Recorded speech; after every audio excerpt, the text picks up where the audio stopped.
La palabra que le voy a traer en unos momentos es una palabra, en cierta manera, que lo va a confrontar, aunque cada uno decide si eso me confronta o no, lo va a confrontar con decisiones a tomar respecto al servicio al Señor, respecto a cumplir la voluntad de Dios y a darle a Dios.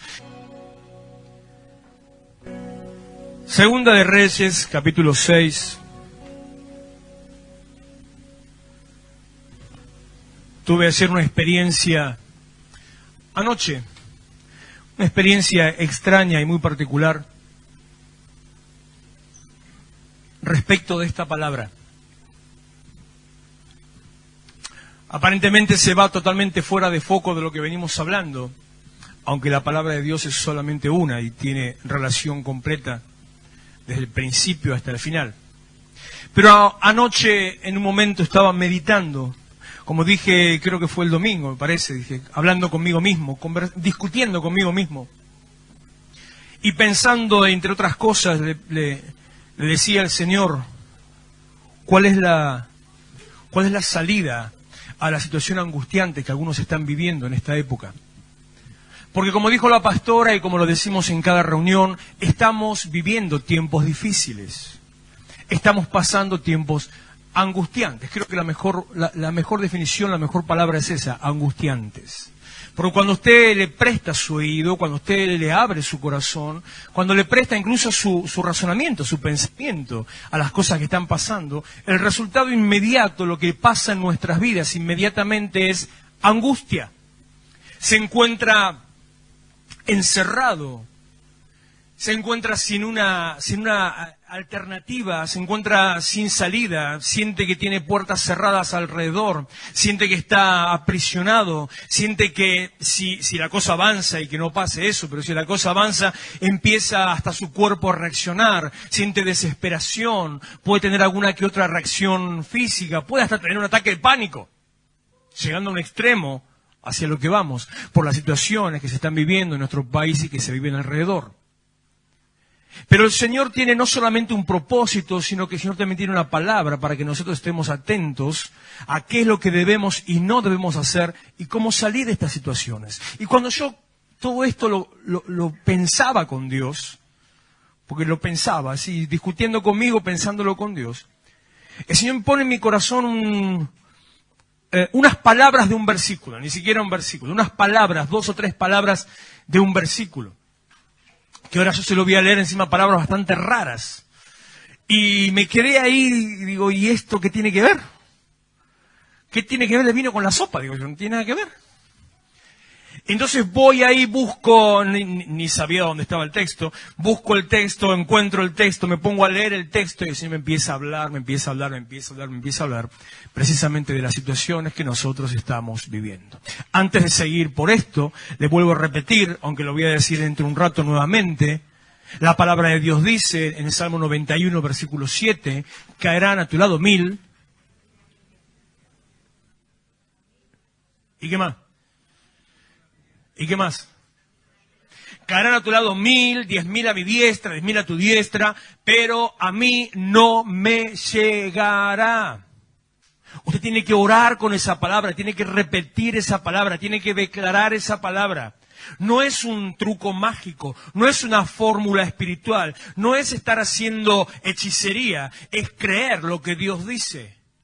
Tiene que tomarse de eso porque es palabra de Dios y la palabra de Dios se activa en nuestro interior cuando usted la cree.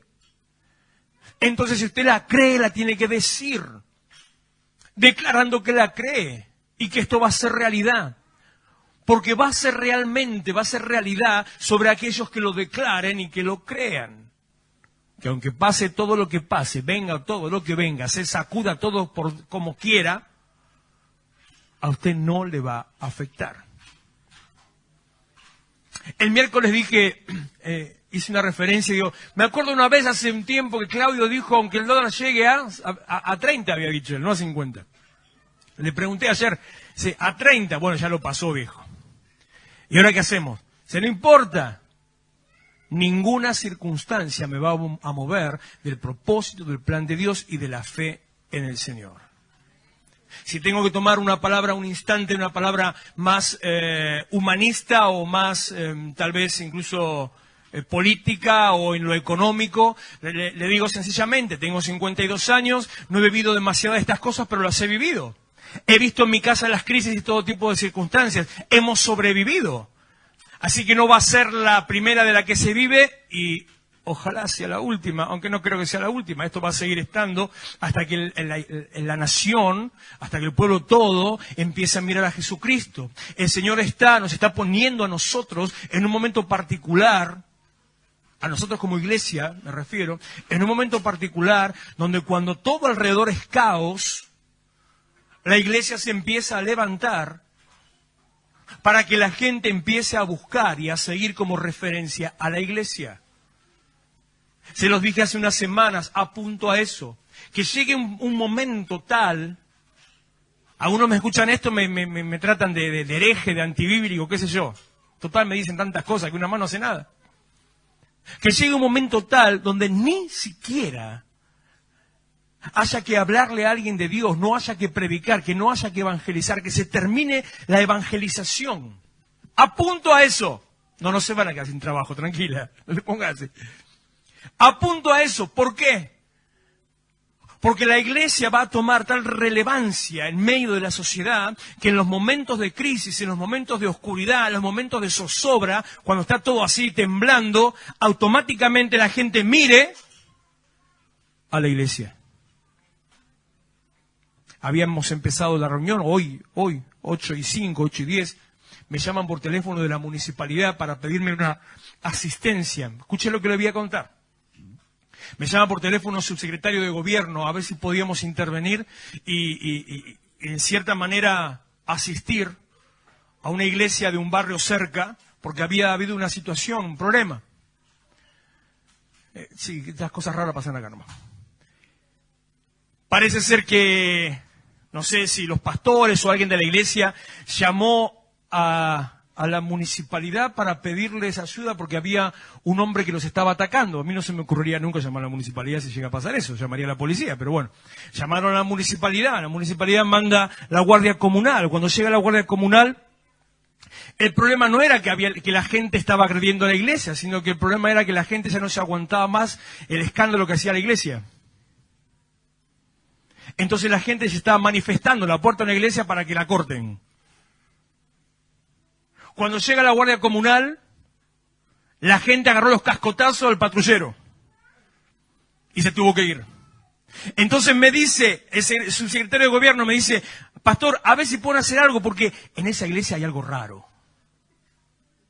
Se tiene que terminar esa imagen y ese concepto. Se tiene que terminar esa opinión respecto de la gente. Se tiene que terminar que hagan una denuncia por ruidos molestos en una iglesia, porque algunos piensan que la manera de predicar el evangelio es metértelo a los garrotazos en la cabeza.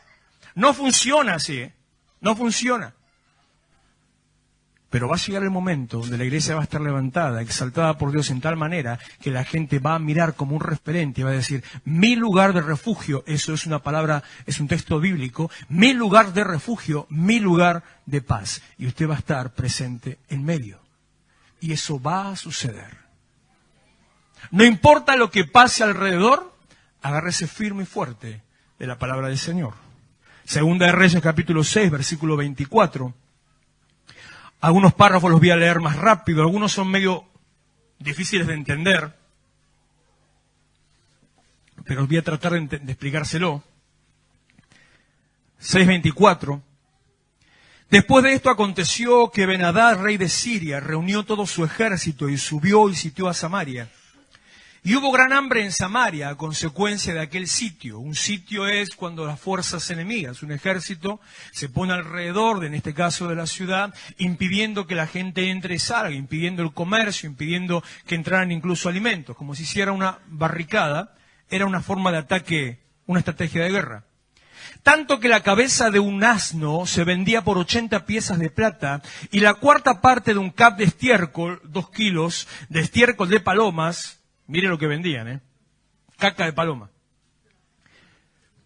Por 5 piezas de plata.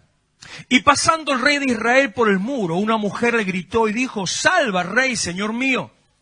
Y Y él dijo, si no te salva Jehová, si no te salva el Señor, ¿de dónde yo te puedo salvar?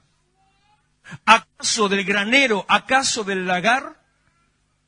¿Va a ser con alimento? ¿Va a ser emborrachándote? Eso es lo que quiere decir. ¿Tengo yo la manera de traerte la solución, de traer para vos salvación? Y le dijo el rey, verso 28, y le dijo el rey, ¿qué tienes? Ella respondió, esta mujer me dijo, una mujer y otra mujer. Capaz que conoció o escuchó esta historia alguna vez. Da acá a tu hijo y comámoslo hoy, y mañana comeremos el mío. Cocimos pues a mi hijo, cocinamos a mi hijo, y lo comimos. El día siguiente yo le dije, da acá a tu hijo y comámoslo. Siempre tuve un trauma yo con este pasaje. No por el canibalismo, en realidad lo que menos me preocupa. Son dos cosas que me preocupan de esta historia. Una, la frialdad con la cual hablan de una situación que se comieron al hijo porque estaban muertos de hambre. Pero lo segundo, lo que más me extraña, es que un hijo les duró un día.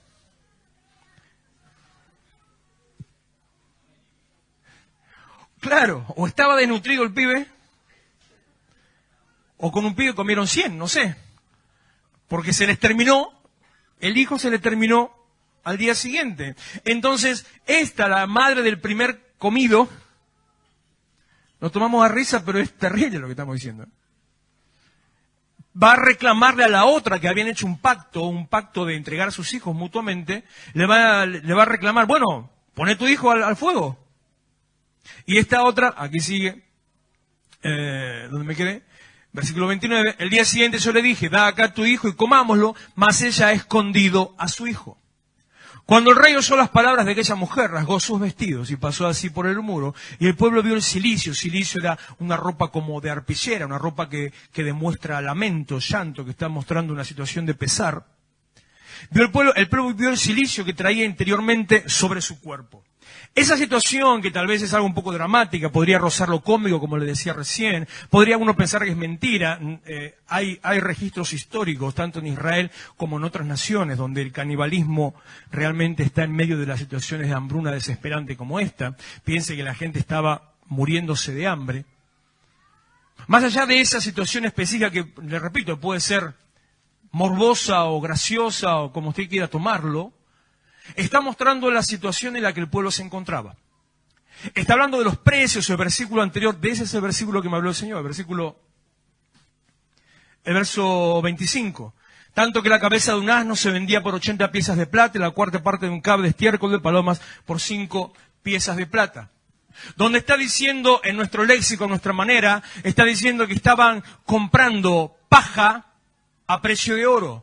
Que usted iba a comprar un sachet de leche y se le pedían 500 pesos por un sachet de leche. Que usted iba a comprar algo simplemente para saciarse ese momento y le pedían todo lo que podía tener. Una cosa parecida, si usted ve un poco las noticias o si más o menos se interesa un poquito en lo que es lo internacional, habrá visto algún tipo de noticias sobre Venezuela.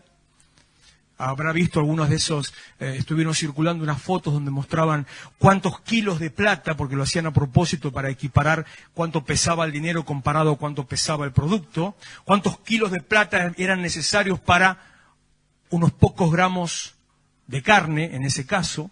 Una situación como esa, un pueblo que estaba en desesperación, un pueblo que estaba en angustia, un pueblo que no tenía salida, un pueblo que pensaba que había perdido toda esperanza. Mucha gente en nuestra nación hoy está así.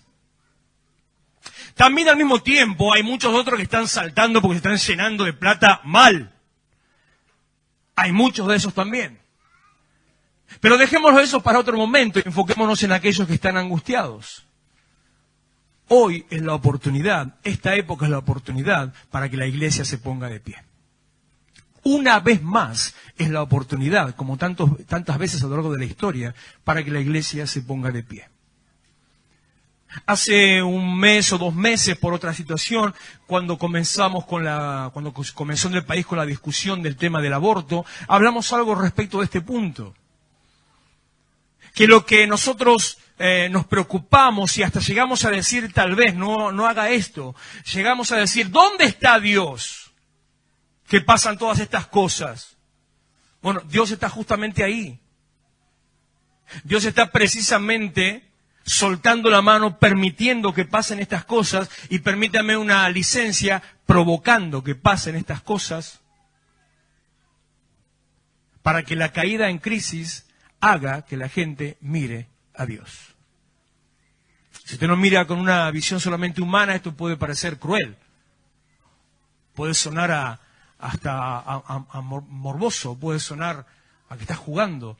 Pero en realidad nosotros nos debemos mirar a través de una visión humana. Dice 2 de Corintios que si a Jesucristo, incluso si a Jesucristo lo conocimos humanamente, no fue nuestro caso, pero sí de los apóstoles, ya no lo conocemos así. Ya no tenemos que mirarlo en forma carnal, porque aunque lo hayamos conocido en forma carnal, no tenemos que mirarlo en forma carnal. Nosotros debemos mirar a Dios en forma espiritual y según su propósito. Para con Dios es más importante la salvación de un alma que la muerte física. Pero como nosotros estamos de este lado, pensamos que Dios no se ocupa. No, Dios está levantando su mano, permitiendo que pasen situaciones para que la iglesia se manifieste y para que esta gente, la gente que no sabe que necesita a Cristo, empiece a mirar un camino distinto, una alternativa, un camino de salvación. Es la oportunidad de ser bendecidos. Es la oportunidad de ser prosperados. Porque mire cómo sigue la historia. Capítulo 7, versículo 1. Dijo entonces Eliseo: oigan palabra de Jehová, así dijo el Señor, mañana a estas horas, está soltando una palabra profética. Valdrá el sea de flor de harina, un ciclo, y 2 seas de cebada, un ciclo, a la puerta de Samaria. Usted no entiende un juanete lo que está diciendo. Lo que está diciendo sencillamente es lo contrario. Está diciendo, tranquilo hermano, no se preocupe, que mañana va a ir a comprar 1 kilo de asado, se lo van a vender a 10 pesos. ¿Entendió ahora lo que está diciendo? Obviamente, por eso la respuesta, poneme el 2 por favor, la respuesta es un príncipe, uno que era un segundo, un ladero del rey, le dijo, si Jehová hiciera ventanas en el cielo, ¿sería esto así? O sea, no le creyó. Imposible. ¿Por qué? Porque estaban mirando con ojos humanos. Ahora, si yo le digo a usted, yo no soy Eliseo, soy pelado como Eliseo. Hola Facu, ¿cómo te va? Pero no soy Eliseo. Si yo le digo a usted el lunes va a comprar 1 kilo de asado a 10 pesos, ¿usted qué me dice? Esa es la palabra profética que se está soltando, que está soltando sobre ellos. Está diciendo el profeta, Dios va a invertir la situación, Dios va a cambiar los tiempos, lo que hoy es negro va a ser blanco, lo que es blanco va a ser negro. Dios va a transformar. Y Dios está a la puerta esperando por transformar. Pero la transformación que Dios hace sobre un pueblo y la sociedad necesita en medio agentes, necesita catalizadores, necesita quien meta la mano, necesita quien sea la herramienta, la pieza que active esa transformación, que haga el cambio, que genere el cambio. O sea, las cosas de Dios no se hacen por sí solas. ¿Por qué? Porque Dios no hace las cosas solamente porque sí. Dios hace las cosas con un propósito. Dios hace las cosas según su plan. Todo lo que Dios hace está pensado, diagramado. Todas las cosas que usted quiera relacionar con Dios son estratégicamente planeadas y pensadas. Todas. Por eso la Biblia dice que Dios no tarda, aunque algunos, ya me destrabé, lo tienen por tardanza. ¿Conoce ese pasaje? 2 me dijeron que sí. Señor, mejor que venga rápido porque si no. El Señor no tarda, según algunos lo tienen por tardanza, sino que es fiel para con nosotros. A ver cómo sigue. Ni los que dijeron que lo conocen, mirá vos, chanta que son. Sino que es fiel para con nosotros, no queriendo que ninguno se pierda, sino que todos procedan al arrepentimiento. Dios tiene un plan, Dios tiene una estrategia, Dios tiene una manera, Dios tiene un tiempo. A usted le parece que tarda, pero Dios sabe cuándo. Dios sabe cómo hace las cosas. Dios sabe en qué momento. Dios tiene un plan. Dice, este va a valer nada, y el otro le dice, cualquiera, eso no va a pasar nunca. Versículo 3. Había a la entrada de la puerta 4 hombres leprosos, los cuales, ya son las 10, mirá vos, los cuales dijeron el uno al otro, ¿para qué nos estamos aquí que muramos? ¿Para qué estamos acá esperando la muerte? Si tratáramos de entrar en la ciudad por el hambre que hay en la ciudad, moriremos en ella, y si nos quedamos aquí, también moriremos. Vamos pues ahora, pasemos al campamento de los sirios. Si ellos nos dieren la vida, viviremos, y si nos dieren la muerte, moriremos. Le explico un poco la situación. Está la ciudad sitiada, está el sitio afuera, está el campamento enemigo afuera, los soldados acampando. Ese es el sitio, alrededor. Y se encuentran estos 4 leprosos. Ya le dije lo que es un leproso. Hablamos un rato la semana pasada. Gente podrida en vida. Desechados por todos lados. Desterrados, desechados, marginados. Tal es así que ni adentro del sitio estaban afuera. Ni los enemigos los querían. Eran cosa. Eran cosa. Y estaban ahí afuera muriéndose de hambre. Y no tenían dónde conseguir comida, no tenían manera. Entonces piensan, razonan, analizan y dicen, si nos quedamos acá, vamos a morir. Si vamos allá, vamos a morir. Entonces, ya que estamos, vamos igual. Capaz nos dan algo para comer. Un pensamiento muy básico, muy elemental y muy acertado. Es como uno dice a veces, el no ya lo tenés. Entre morirnos acá o morirnos allá y que tal vez nos den algo de comer, vamos, que nos den de comer y después nos matan, no importa, pero al menos nos morimos con la panza llena. Entonces, verso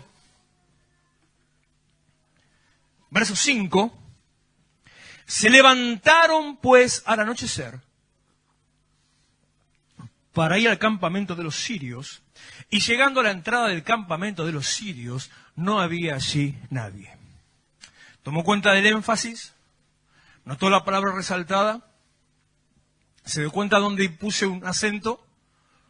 Se levantaron, pues, y hay otra palabra que no hice el acento, pero se la digo ahora, al anochecer, o de noche dice, al anochecer, y fueron hacia el campamento de los enemigos.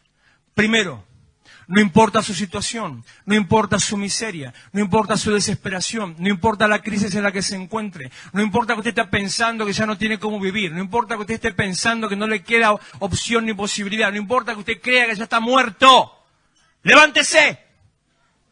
Siempre hay miren, voy a ser más realista, siempre hay un gramo de vida, siempre tiene un segundo más de esperanza. Y en ese segundo usted no sabe las cosas que pueden llegar a pasar. No solamente se levantaron, sino que dice, ¿en qué momento se levantaron? Claro, también tiene una razón estratégica. Hay una razón estratégica. Si se levantaban de día y los veían los enemigos de día, no llegaban ni siquiera a pedirle darme un cacho de pan. Inmediatamente los iban a matar. Entonces se levantan de noche cuando no los iban a ver. No importa cuántas sean las tinieblas en su vida, no importa cuán grande haya venido la noche a su casa, no importa cuánta angustia tenga, levántese. No importa que esté mirando, no me alcanza, no tengo, no puedo, no importa. A ver si hay algo por acá, si me va a quedar la llave. No importa que esté así, ande por los caminos sin un mango, no importa que tengo por acá. Espera, acá tengo pañuelo. ¿Qué te reí, Carlos? Espera, que falta esto. Falta uno más, acá. Pañuelo. Mire. No importa que ande así, falta, me saco la camisa afuera y ya voy a pedir a la esquina. No importa. No importa lo que le falte, lo que usted piensa que le falte, no importa. Levántese, aunque sea en medio de la oscuridad, aunque sea al anochecer, aunque la noche haya venido sobre su vida. Porque cuando usted toma una determinación, tercera vez lo repito, cuando usted toma una determinación, Dios cambia el entorno donde está. Cuando usted toma una determinación, Dios mueve las piezas a su alrededor. Cuando usted toma una determinación, Dios empieza a cambiar los destinos, las posiciones, la gente, los enemigos. Cuando usted toma una determinación, cambia el ambiente en el que se está moviendo y desarrollando. Van al campamento a pedirle por favor y se encuentran ¿con qué? ¿Qué pasó? No había nadie. Entran al campamento y no había nadie. No había un soldado. Escuche, no había ni uno. Ahora, piensen un cachito en la situación. Era el sitio de la ciudad. Estaba todo el ejército acampando alrededor de la ciudad. Adentro de la ciudad se estaban muriendo de hambre. ¿Y quiénes eran los que estaban afuera? Nadie. ¿Cuántas veces usted está encerrado en su miedo? Como dijo la pastora, no tenga miedo. ¿Cuántas veces usted está encerrado sabiendo lo que le va a pasar? O simplemente porque no se quiere mover, como ese de Proverbios que dice, ay no vayamos afuera porque tal león nos va a comer. ¿Cuántas veces usted se queda encerrado en su temor, en su angustia, en su dolor? Y la libertad está simplemente a un paso que usted dé y salga hacia la puerta y no había oposición, no había enemigo. Es tiempo de levantarse. Aguántenme un cachito más, por favor. Versículo 6.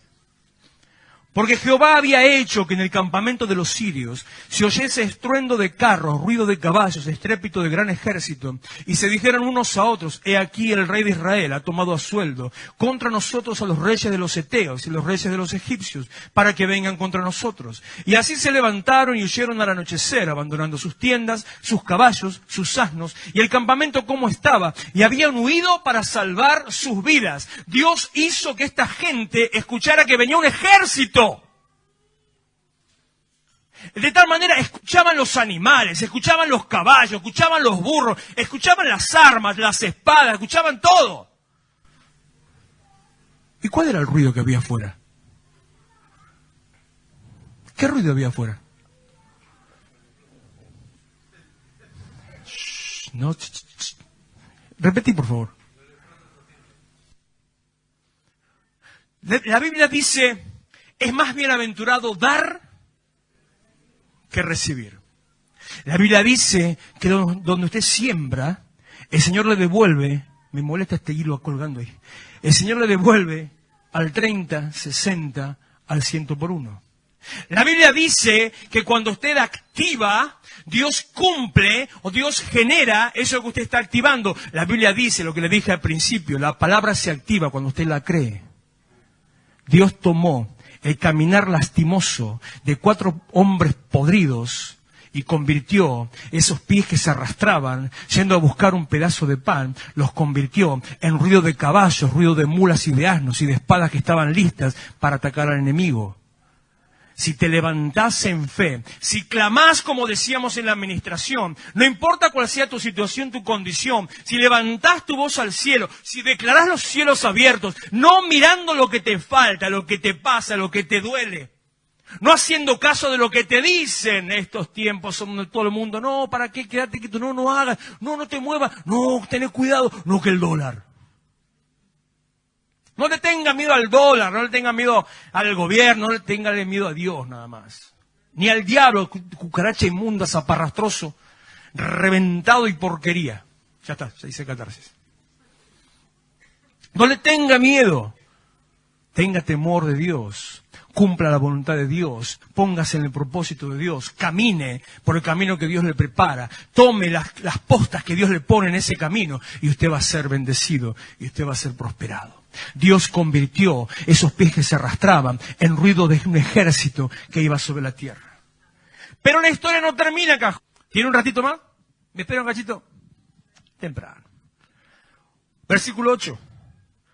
Cuando los leprosos llegaron a la entrada del campamento, entraron en una tienda y comieron y bebieron y tomaron de allí plata y oro y vestidos y fueron y lo escondieron. Y vueltos entraron en otra tienda y de allí también tomaron y fueron y lo escondieron. O sea, ¿qué hicieron? Los tipos llegan, se encuentran que no había nadie y se encuentran comida, armas, ropa, dinero. ¿Y qué dijeron? Empezamos a buscar el bolso y metemos $2 adentro, dijeron. Y empezaron, yo me los imagino, lo tipo, tengo una imagen, me imagino una mesa larga llena de sándwich de miga. Y entran los leprosos a atorarse con los sándwiches de miga.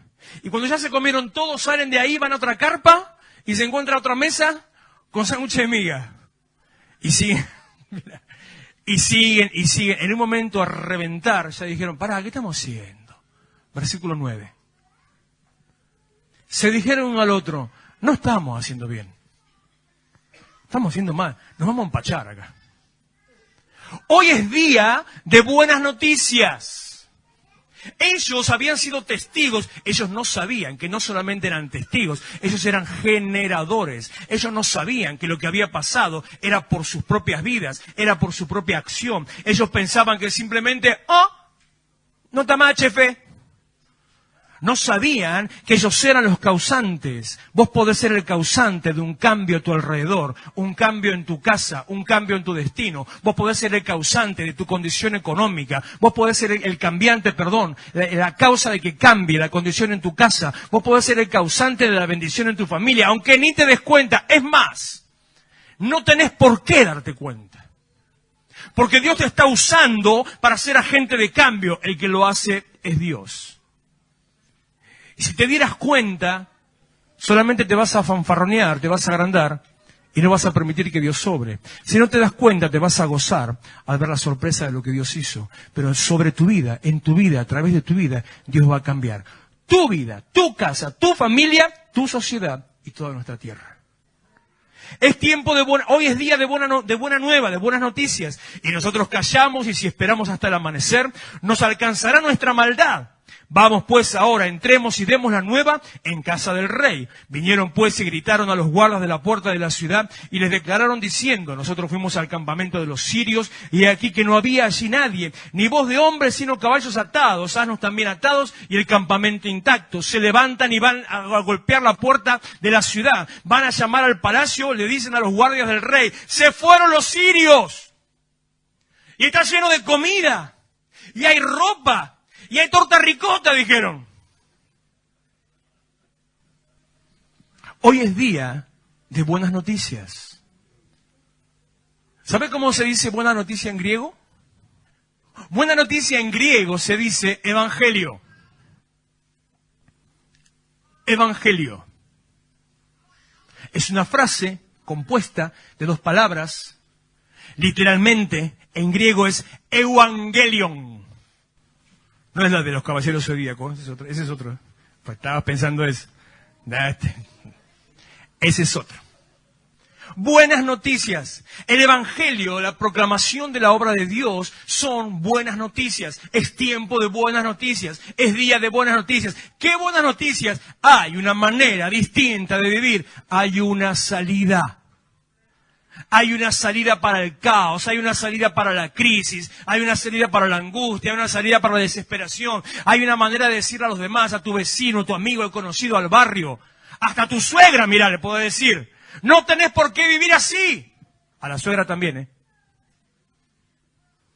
No tenés por qué seguir así. Hay una manera distinta para vos.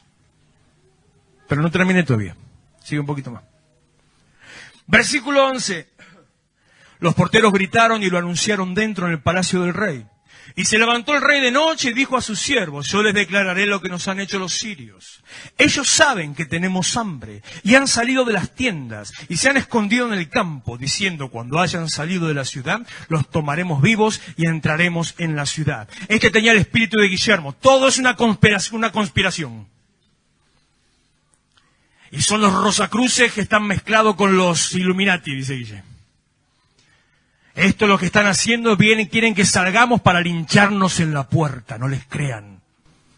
Cuando usted va a llevar buenas noticias, no importa si la gente no le cree, no importa si no lo escuchan, no importa si se burlan, usted déle la buena noticia.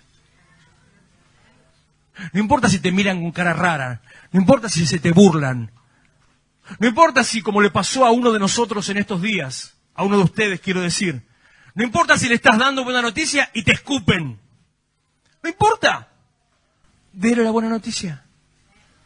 Porque la buena noticia es una semilla. Que dice Isaías capítulo 55, una semilla que da fruto en nuestro interior. Lo dice de otras maneras, más o menos se lo voy a decir ahora. Y dice que la palabra de Dios nunca vuelve vacía. Esto es lo que dice. No sabe cuándo, no sabe de qué manera, no sabe cómo, pero un día va a germinar. Matías, ¿cuánto tiempo tuviste el tratado en tu auto? 2 años, vago. ¿Qué? Le dieron un tratado, lo tuvo 2 años en el auto. Lo miraba todo el tiempo. Y un día no tenía nada que hacer. Dijo, hoy no tengo ganas de jugar a la Play, me voy a la iglesia. Nada, así no fue. 2 años, usted no sabe cuándo, no sabe la manera, no sabe cómo, en qué momento. Mariana, ¿cuánto tiempo tuviste el tratado en la cartera? Tuvo 1 año que había levantado un tratado en la calle, lo guardó en su cartera y 1 año después lo encontró. Versículo 16. Entonces el pueblo salió y saqueó el campamento de los sirios, y fue vendido un seah de flor de harina por un siclo, y 2 seas de cebada por un siclo, conforme a la palabra del Señor. Lo que Dios dijo que iba a hacer a través del profeta, eso fue lo que sucedió. El kilo de asado estuvo 10 pesos. Verso 17. Y el rey puso a la puerta a aquel príncipe sobre cuyo brazo se apoyaba, lo atropelló el pueblo a la entrada, por no haber creído, por incredulidad, y murió, conforme a lo que había dicho varón de Dios cuando el rey descendió a él. Dice el 16, conforme a la palabra de Dios. Dice el 17, conforme a la palabra del profeta. Lo que Dios dice, Dios hace. ¿Sabe qué es la fe? Es creer que Dios va a hacer lo que Dios dijo que va a hacer. Usted crea, porque va a ser bendecido. No preste sus oídos, no preste su corazón a todas las amenazas alrededor. No le crea a los que se la pasan augurando que va a estar todo mal. Ni siquiera les converse. Al que le venga con mala onda, ni lo escuche. Al que le venga con todo negativo, mándelo a frichurro. Mándelo a frichurro. Crea lo que Dios va a hacer y proclame las buenas noticias. Termino. Versículo 18. Aconteció pues, de la manera que el varón de Dios se había hablado al rey, diciendo 2 seas de cebada por un siclo y el seah de flor de harina será vendido por un siclo mañana a estas horas a la puerta de Samaria. Póngase en pie, por favor. El enemigo viene con planes de destrucción y de distracción. El enemigo quiere sacarlo a usted del propósito de Dios, pero hay un propósito de Dios para su vida, que sea aquel que cambie el destino de quienes están a su alrededor. Hay un propósito de Dios para tu casa y para tu familia, que saques a los que están en tinieblas de su lugar de oscuridad. Hay un propósito para vos, que seas el generador de cambio. La gente no sabe hacia dónde ir, pero nosotros sí sabemos a dónde ir. Estos 4 podridos, estos 4 leprosos se dieron cuenta que había en ellos un propósito. Vos también tenés un propósito. Tu propósito no es estar solamente pensando en cómo te llenás la panza. Tu propósito no es estar mirando tu necesidad y tu problema. Tu propósito no es estar pensando en cuánto está el dólar, cuánto viene el gas. Tu propósito es salvar y rescatar a los que están condenados a la muerte. Tu propósito es anunciar para que veas la bendición y la prosperidad de Dios sobre tu casa. Cierra sus ojos, por favor.